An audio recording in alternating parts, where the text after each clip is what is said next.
All new tonight, failing to learn, the Reveal investigates. Their team looks into how far the pandemic is setting students back and the group disproportionately impacted. What do you do with chickens?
The pandemic created education gaps for students that experts say will take years to address, but some students suffered more than others. Reveal investigator Andy Parati introduces us to some of them and their parents looking for help.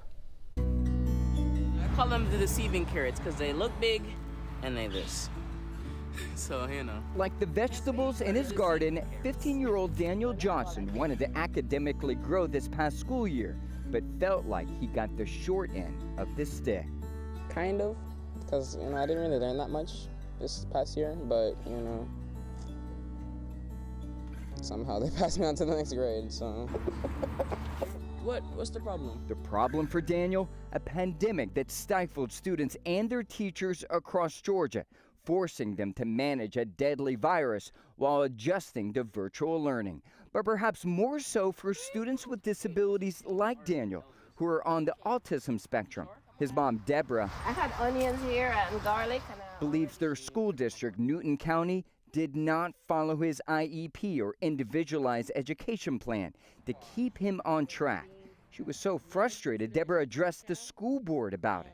I have a child who is failing. He just kind of breezed through the days and didn't do anything, and then they passed him. So I've asked for him to be repeated, and they have not honored that as far as I know. Do you want to go play on the slide or the swing? 7-year-old Johan Krishna Kumar struggled this past school year too. He wants to eat the lollipops. The Forsyth County student is also on the autism spectrum.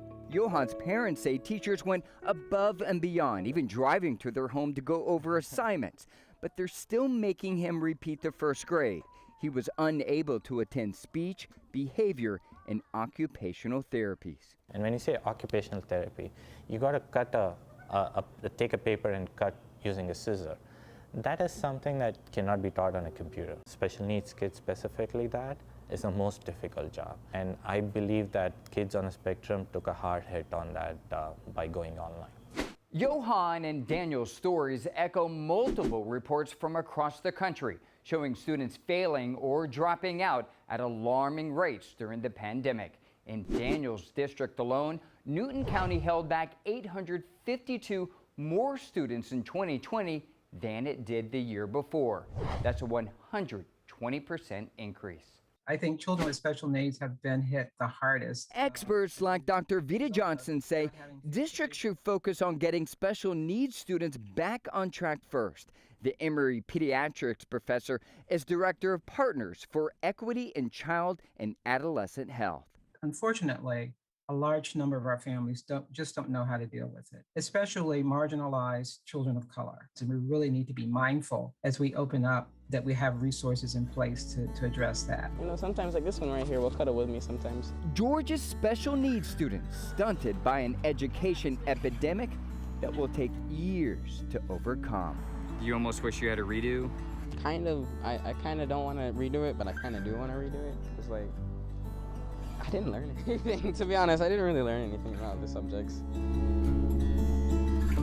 Newton County school officials said it cannot respond to Johnson's concerns, but it has processes in place to assess needs based on the impact of the pandemic. Like most districts, Newton plans to offer a combination of in-person and virtual instructions this school year. Right now,